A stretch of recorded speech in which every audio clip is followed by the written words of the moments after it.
2024 has been like a very interesting year for me. It's been a lot of growth. So I would say like in 2023 I grew a lot, but I was planting a lot of seeds. And 2024 is like I started to reap some of the crop from it. You know how sometimes certain things they take a little bit of time, like a year in advance, for the full production to come through. So I feel like that's where I was, and I don't know if anyone else feels that way. But I will say one thing, like the number one thing on my list that 2024 has taught me is to leave this world empty. In March of this year, I lost my grandmother, and I remember like helping my mom and my uncle kind of, figure out where her things were going to go.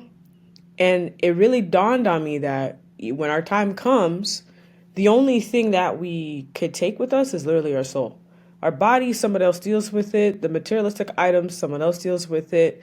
It becomes a project for somebody else to either donate, give away, whatever the case. And it really made me think like we got to start living fully in our truth and leaving this world empty. And I remember what I mean by empty, I mean by saying that we've done everything that we wanted to do, or a vast majority of the things that we wanted to do. And 2024 definitely taught me to like chase my dreams, but really like go all in, not just partially, but go all in. And even if things don't always go the way that I have hoped, at least I can say that I gave it my all, like I gave it my best shot, that I tried. You know what I'm saying? Like there was a quote where it said that the cemetery is one of the greatest places where a lot of ideas live, because people wouldn't live the dreams that they wanted to live. So I think that was the first thing I kind of learned from this year. And I'm definitely taking that with me into 2024. I would say number 2 would be like, it's okay to feel upset when things don't go as planned. For sure. But it's important to find joy in the midst of it all. And it's important to find joy and even just like a lesson learned in the situations that may not work out the way that you want it to, but it's possible that it's working out the way that it needs to, and how it needs to be aligned with you.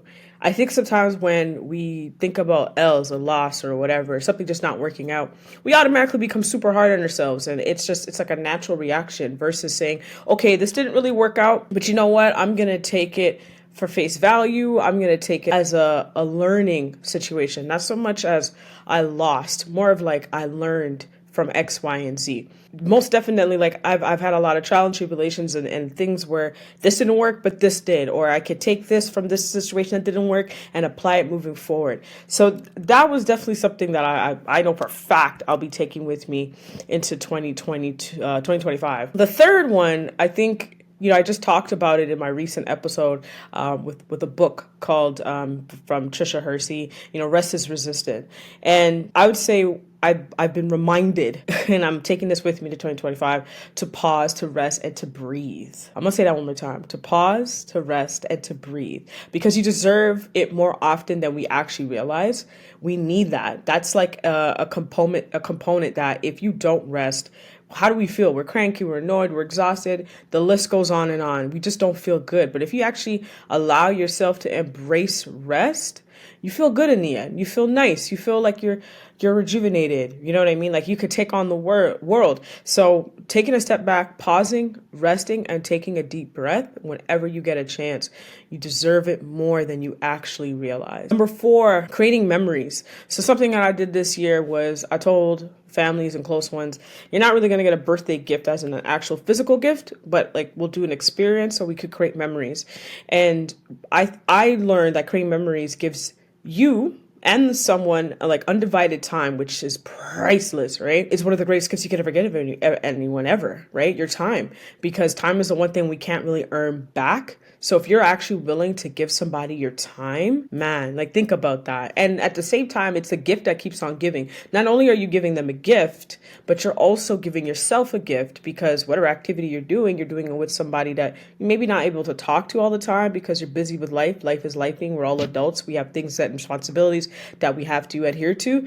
So it's almost like you're constantly giving yourself a gift whenever you have a birthday or something coming up.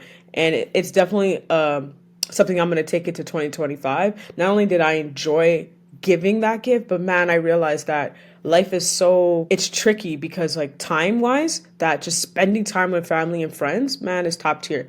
So just giving your time is one of the best gifts you can give anybody as a gift. And the last one is 1% progress a day is still progress. Every step counts. instead of thinking, and I know social media plays a massive part in this, and there's going to be something else I kind of want to touch base on when it comes towards social media moving into 2025 that I did in 2024. We see people's highlight reel, and kind of the first thing we think, oh man, I want to do exactly what they did. But you know what? I guess what I've done and what I've learned, because comparing is a thief of joy. So I take what they're doing and I say, yo, I could aspire to be like where they are. I can work towards that. Just because you're seeing their highlight reel of them doing the 1% a day and you're seeing it in 30 seconds doesn't mean that you can't apply the 1% progress a day and still win. Because the 1% is still a percentage that you're doing versus probably prior to that, you weren't even doing 1%. So now that you're applying that 1% over time, you get a moment to sit back and say, you know what, I did that. I accomplished that. And the 1% is always a step. You know what I mean? It's always a step moving up. So don't doing the 1% progress each day. And that was the list I had. Like, these are the things that I've learned in 2024 or been reminded of. And I'm taking with that into 2025 because I see the progress that it's made in my life in 2024. And I see, like, I know I'm not going to be the same because I'm just going to keep applying that moving forward. But I wanted to kind of quickly talk about social media because this was something I did back in 2023. And now in 2024, I see how it's, again, I'm reaping from all the seeds that I planted. I want you to think about your social media right now, your FYP or your Explorer, whatever you're using, Instagram, TikTok. Go through it and see what are the things you're watching. Are they actually applying to where you're trying to aspire to be moving forward? Because you see, the information we take in holds power. So I want to give you an example. In Toronto, where I live, there's a gossip column that I blocked about, I want to say 2 years ago. And I've noticed a difference of me no longer interacting with that page. It's very negative. It's very biased. It also has racist comments in there all the time. So I blocked them. And within this year, I've seen people saying I blocked them too. I noticed in my self-improvement journey how much I don't really want to know the gossip information. To me, it's just kind of like, I really don't care. These, especially if these people are celebrities, why would you even care? Because they're like, my mom always says, like, and when I used to watch TV at night, one of the things she would always say to me, go to your bed because they're making their money. Like, they're making their money. Why are we really caring about what's going on, right? So there was a few of them. There was, the Shade Room, the Ball Alert. There's a few other ones, but I blocked them all. I know little me, they could care less. But for my own sanity, I didn't want to see any of it. There's nothing wrong with blocking certain pages or certain people if they're not helping you move forward and like it's just not, it's kind of keeping you stuck in that 1% progress a day. Yo, block them. You know what I mean? Like, you don't need to see them. Start tailoring your social media to things that could benefit you in the end. Self-improvement, personal development, self-love, self-care. Start working through that, even down to like the things you're watching. This is all about your mental diet. Like, what are you taking in? What are the things that you're doing? Think about also the music you listen to. For me, for example, I know if I listen to hip hop sometimes in the morning, I'm angry as shit sometimes.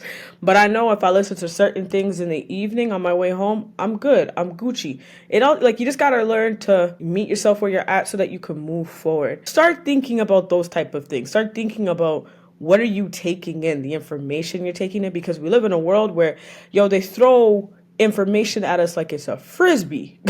Like, you get information and you get information. It's nuts, right? So start thinking about the ways where you could take a step back and you don't have to take in all the information that's not benefiting you. Because if it's not benefiting you, is it hurting you? Is it holding you in a position where you can't move forward? I want you to think about that moving into 2025. And in the comments below, what are some of the life lessons that you learned in 2024 that you're going to take with you into 2025? All right, y'all. I hope you have a dope week, and happy holidays to you. And just, don't stress yourself. Embrace the season. Eat up the food. Have your own traditions and enjoy the holidays. All right, y'all. And as always, y'all, walk with peace and walk with love.